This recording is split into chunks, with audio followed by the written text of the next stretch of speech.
संतान सप्तमी कब है? हिंदू पंचांग के अनुसार भाद्रपद की सप्तमी तिथि 9 सितंबर को रात 9:53 पर आरंभ होगी और 10 सितंबर को रात 11:11 पर समाप्त होगी। संतान सप्तमी 10 सितंबर 2024 मंगलवार को मनाई जाएगी। हिंदू धर्म में संतान सप्तमी व्रत का विशेष महत्व है। इस व्रत माताएं अपने बच्चे की लंबी आयु, इच्छे स्वास्थ्य, खुशहाली के लिए करती है।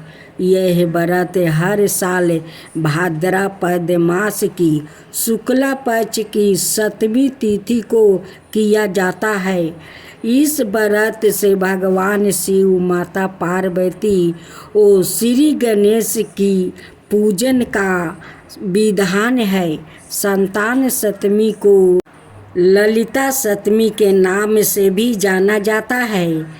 जाने सितंबर में कब है संतान सप्तमी, ललिता सप्तमी? काफी महत्व होता है। इसे मुक्ति भरण संतान सप्तमी भी कहते हैं। यह व्रत संतान के समस्त दुखों परेशानी के निवारण के उद्देश्य से किया जाता है। संतान की सुरक्षा का भाव लिए स्त्रियों इस व्रत को पूरी विधि के साथ करती है।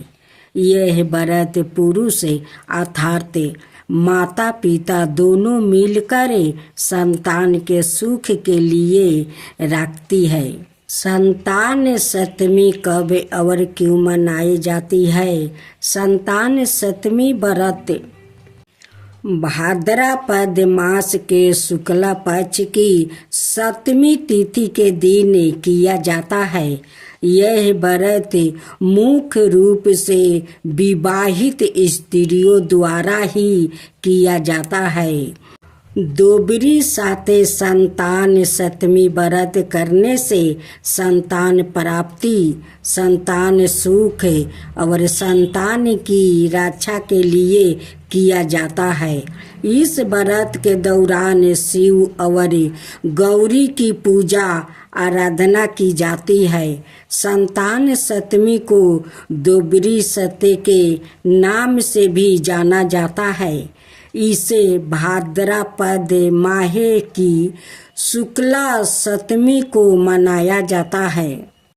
कहा जाता है कि संतान सप्तमी के दिन व्रत रखने से जिन महिलाओं को संतान नहीं है, उन्हें भगवान शंकर और माता पार्वती के आशीर्वाद से गणेश जैसी तेजस्वी संतान की प्राप्ति होती है। पूजा में लकड़ी की चौकी पर चित्रा के अनुसार कुछ बच्चों की मूर्तियाँ, मटके और औरत का चित्रा मिट्टी से बना ले।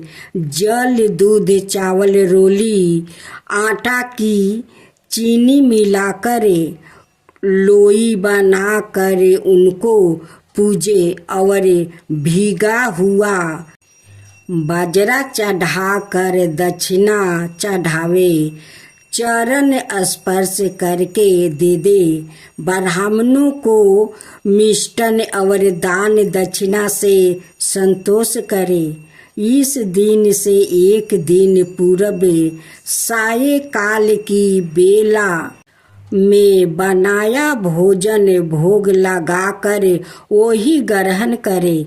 यदि इसी वर्ष किसी बालक का विवाह संस्कार संपन्न हुआ हो तो वो इस सप्तमी को उद्यापन करे। उद्यापन में मीठे बाजरे की पूरी एक थाली में लेकर और रुपया और साड़ी रख कर हाथ फेर कर सासू जी को या ससुर जी के अनुपस्थित में ब्राह्मणों को पाव लाग करे उन्हें दे दे और दोबारा पूजा प्रात काल ही करे।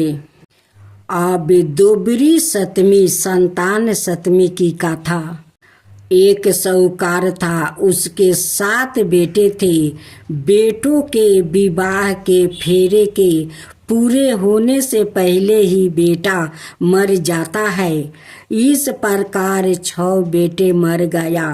डरते डरते 7वें बेटे का विवाह है। पंडा सब बहनों बेटियों को बुलाया।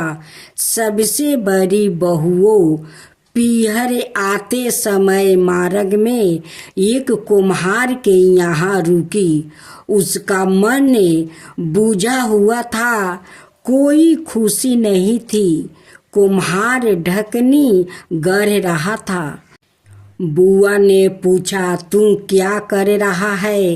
वो बोला कि गांव के साहूकार के बेटे का बियाह है, उसके लिए ढकनी गढ़ रहा हूँ, पर उसका बेटा मर जाएगा। बुआ ने पूछा कि बेटा नहीं मरे, इसका कोई उपाय नहीं है? कुम्हार ने बताया कि यदि बिंद की कोई बुआ दुबरी 7 का व्रत करे, ठंडा खाए, कांटा फंसे, बिंद के सारे नेग उल्टे करे, गलिया देती रहे, फिर के समय कांचा दूध और तंत का फंदा लेकर बैठ जाए, अंधे पेड़ होने के बाद एक सांप बिंद को डांसने आएगा, तब उसके सामने कच्चे दूध का करवा रख दे। जब सांप दूध पीने लगे तो उसे दंत के फंदे में फंसा ले। जब संपीड़नी उसे छुड़ाने के लिए आए तब बुआ उससे वचन ले ले कि तू मेरे सब भतीजों को जिंदा करे, उनको बहुओं दे दे, तो ही मैं तेरे पति सांप को छोड़ूंगी।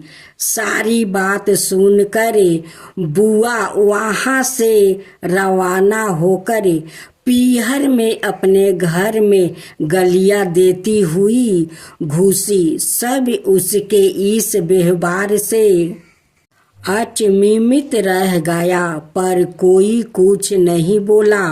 आखिर बुआ जो ठहरी, सारे नेग उल्टे करती गई। घर की अन्याय औरतों कुछ बोलती तो भी ध्यान नहीं देती। जिद करके बारात भी पिछले दरवाजे से निकलवा दिया। उसी समय सामने का द्वार टूट कर गिर गया। सब उसकी प्रशंसा करने लगे। अब जो जैसा वो कर रही थी वैसा ही सब मान रहे थे। फिर जिद करके बारात में शामिल हो गई। साहूकार फिर भी नाराज ही था। उसने कहा, यह जाएगी तो मैं जाऊंगा, वैसे भी मैं जाता हूँ तो मेरा बेटा मर जाता है। वो नहीं गया। बारात को रास्ते में बरगद के पेड़ की छाये में से निकालने लगे तो गलिया देते हुए उसने बारात को धूप में से ही निकालने की जिद की। उसकी जिद के चलते जब बारात को धूप में से निकालने लगे तभी एक बहुत बड़ी डाल टूटकर गिर गई। सब फिर से बुआ जी की प्रशंसा करने लगे। फिर दूल्हे को बुआ की जिद के कारण दुल्हा के घर के पिछले द्वार से अंदर ले जाने लगे। तभी आगे का दरवाजा टूट कर गिर गया। फिर वहाँ गलिया देती हुई फेरे में भी बैठ गया। जब सांप आया तो उसने उसे फंदे में फंसा लिया। जब सपरिनी उसे पूछने आई तो बुआ बोली, हे सपरिनी, मैं तेरे पति को तभी छोड़ूंगी जब तू मेरे सारे भतीजों को जीवित कर देगी, उनको बहुएं भी दे देगी। तू मुझे वचन दे। सपरिनी बोली, मैं तुझे वचन देती हूँ, ऐसा ही होगा। बुआ ने सांप को छोड़ दिया। धूमधाम से विवाह संपन्न हुआ। सब बुआ जी से खुश हो गया। जब बारात लौटने लगी तो रास्ते में दुबरी सात एक वृद्धा के रूप में मिली। उसने भी दुबरी सात की पूजा और व्रत करने के लिए कहा। बुआ ने कहा, मैं दुबरी सात की पूजा करना चाहती हूँ, व्रत करूँगी, पर कैसे कराऊं समझ में नहीं आ रहा है। वृद्धा मुस्कुराती हुई वहां से चली गई। उसके जाने के बाद पूजा के बारे में सोचती हुई जब बुआ गाड़ी में से उतरी तो देखा कि वहां दुबरी सात का पटिया मंडल हुआ रखा था। पूजन सामग्री भी रखी हुई थी। ताजा दूब भी उगी हुई थी। पूजा करने की विधि तो पता ही था। उसने पूरे मनोयोग और श्रद्धा के साथ पूजा की। बयाना निकाला, कांटा फंसाया और कथा कही। बारात गांव में पहुंची। जब साहूकार ने सातों बेटों को जीवित देखा तो उसे बहुत ही आश्चर्य हुआ। सारे बेटे साहूकार के पैरों पड़ने लगे तो साहूकार बोला, बेटा, आज अगर तुम पुण्य जिंदा हो तो अपनी बुआ के कारण ये है। जीवन तुम्हारी बुआ का दिया है, इसलिए सब इनके पैर पड़ो। बाद में साहूकार ने सारे गांव में ढिढोरा पिटवा दिया कि अपने बच्चों की जीवन की रक्षा के लिए हर कोई दुबरी सात का पटिया मंडेगा, व्रत करेगा, पूजा करेगा, बयाना निकालेगा, कांटा फंसाएगा और कहानी सुनेगा।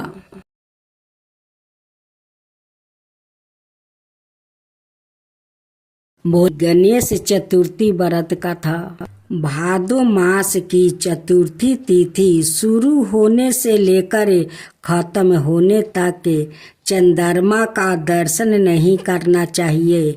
यदि भूल से गणेश चतुर्थी के दिन चंद्रमा के दर्शन हो जाए तो मिथ्या दोष से बचाव के लिए नियम लिखित मंत्र का जप करना चाहिए और दी गई गाथा का श्रवण करना चाहिए। एक बार नंद किशोर ने संत कुमार से कहा कि चतुर्थी के चंद्रमा के दर्शन करने से श्री कृष्णा पर जो लांछन लगा था वो सिद्धि विनायक व्रत करने से ही दूर हुआ था। ऐसा सुनकर संत कुमारों को आश्चर्य हुआ। उन्होंने पूर्ण ब्रह्मा श्री कृष्णा को कलंक लगने की कथा पूछी तो नंद किशोर ने बताया, एक बार जरासंध के भय से श्री कृष्णा समुद्र के मध्यम नगरी बसाकर रहने लगे। इसी नगरी का नाम आजकल द्वारिकापुरी है।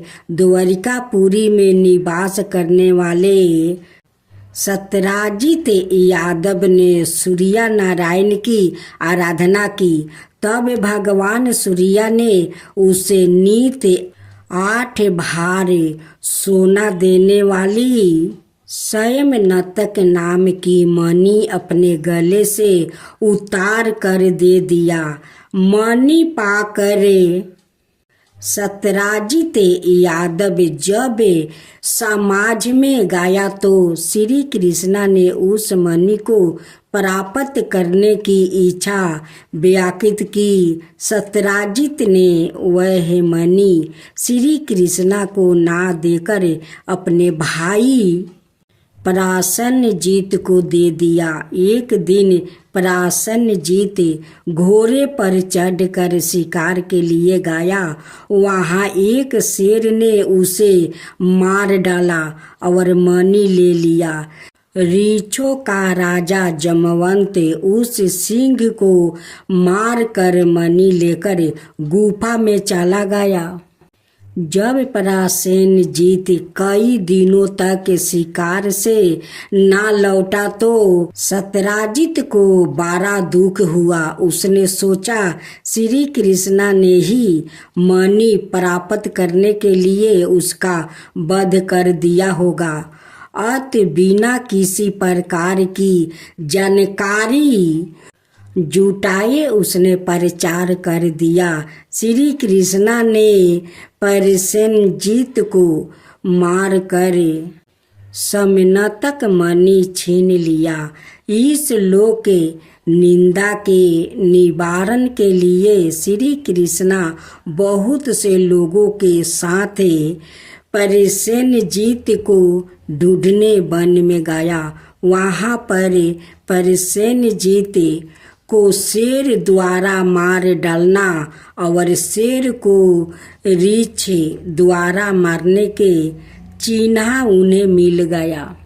रीछ के पैरों की खोज करते करते वो जमवंत की गुफा पर पहुँचे और गुफा के भीतर चले गए। वहाँ उन्होंने देखा कि जमवंत की पुत्री उस मणि से खेल रही है। श्री कृष्णा को देखते ही जमवंत युद्ध के लिए तैयार हो गया। युद्ध छिड़ गया। गुफा के बाहर श्री कृष्णा के साथियों ने उनकी 7 दिन तक प्रतीक्षा की। फिर वो लोग उनके वध को जानकर पश्चाताप करते हुए द्वारिकापुरी लौट गए। इधर 21 दिन तक लगातार युद्ध करने पर भी जमवंत श्री कृष्णा को पराजित ना कर सका। तब उसने सोचा कि कहीं यह वो अवतार तो नहीं जिसके लिए मुझे रामचंद्र जी का वरदान मिला था।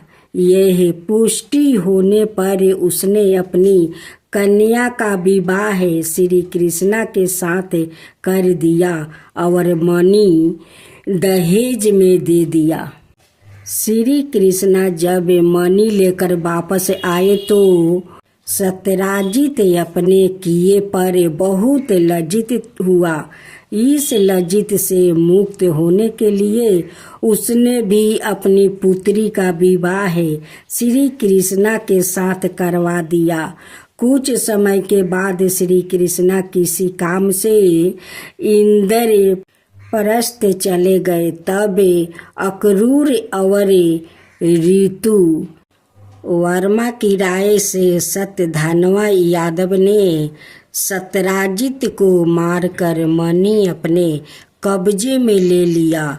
सत्यराजित की मौत का समाचार जब श्री कृष्णा को मिला तो वो तत्काल द्वारिका पहुँचे। वो सत्यधनवा को मारकर मणि छीनने को तैयार हो गया।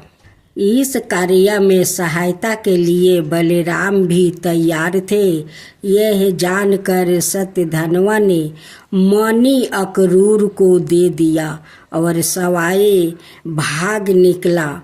श्री कृष्णा ने उसका पीछा करके उसे मार तो डाला पर मणि उन्हें नहीं मिल पाई। बलराम जी भी वहाँ पहुँचे। श्री कृष्ण ने उन्हें बताया कि मणि इसके पास नहीं है। बलराम जी को विश्वास ना हुआ। वो अप्रसन्न होकर विदुबर चले गए। श्री कृष्ण के द्वारिका लौटने पर लोगों ने उनका भारी अपमान किया। तत्काल यह समाचार फैल गया कि स्वयं तनक मणि के लोभ में श्री कृष्ण ने अपने भाई को भी त्याग दिया। श्री कृष्ण इस अकारण प्राप्त अपमान के शोक में डूबे थे कि सहसा वहाँ नारद जी आ गए। उन्होंने श्री कृष्ण जी को बताया अपने भादो मास शुक्ला चतुर्थी के चंद्रमा का दर्शन किया था, इसी कारण आपको इस तरह लज्जित होना पड़ा है। श्री कृष्ण ने पूछा, चौथ के चंद्रमा को ऐसा क्या हो गया है जिसके कारण उसके दर्शन मात्रा से मनुष्य कलंकित होता है? तब नारद जी बोले, एक बार वर्मा जी ने चतुर्थी के दिन गणेश जी का व्रत किया था। गणेश जी ने प्रकट होकर वर मांगने को कहा तो उन्होंने मांगा कि मुझे दृष्टि की रचना करने का मोह ना हो। गणेश जी जयो ही तथास्तु कहकर चलने लगे। उनके विचित्र व्यक्तित्व को देखकर चंद्रमा ने उपवास किया। इस पर गणेश जी ने रूठ होकर चंद्रमा को श्राप दिया कि आज से कोई तुम्हारा मुख नहीं देखना चाहेंगे। श्राप देकर गणेश जी अपने लोक चले गए और चंद्रमा मानस रोवल की कुमुदिनियों में जा छिपा। चंद्रमा के बिना प्राणियों को बड़ा कष्ट हुआ। उसके कष्ट को देखकर वर्मा जी की आज्ञा से सारे देवताओं के व्रत से प्रसन्न होकर गणेश जी ने वरदान दिया कि अब चंद्रमा श्राप से मुक्त तो हो जाएगा, पर भादो मास से शुक्ला पक्ष चतुर्थी को जो भी चंद्रमा के दर्शन करेगा उसे चोरी आदि का झूठा लांछन जरूर लगेगा। किंतु जो मनुष्य प्रत्येक तिथि को दर्शन करता रहेगा वो इस लांछन से बच जाएगा।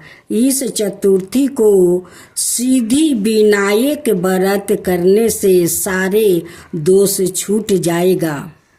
यह सुनकर देवता अपने अपने स्थान को चले गए। इस प्रकार भादो मास शुक्ला चतुर्थी को चंद्रमा का दर्शन करने से आपको यह कलंक लगेगा। तब श्री कृष्ण ने कलंक से मुक्त होने के लिए यही व्रत किया था। कुरुक्षेत्र के युद्ध में युधिष्ठिर ने भगवान श्री कृष्ण से पूछा, भगवान, मनुष्य की मनोकामना सिद्धि का कौन सा उपाय है? किस प्रकार मनुष्य धन, पुत्र, सौभाग्य और विजय प्राप्ति कर सकता है? यह सुनकर श्री कृष्ण ने उत्तर दिया, यदि तुम पार्वती पुत्र श्री गणेश का विधि पूर्वक पूजन करो तो निश्चय ही तुम्हें सब कुछ प्राप्ति हो जाएगा। तब श्री कृष्ण की आज्ञा से ही युधिष्ठिर जी ने गणेश चतुर्थी का व्रत करके महाभारत का युद्ध जीता था।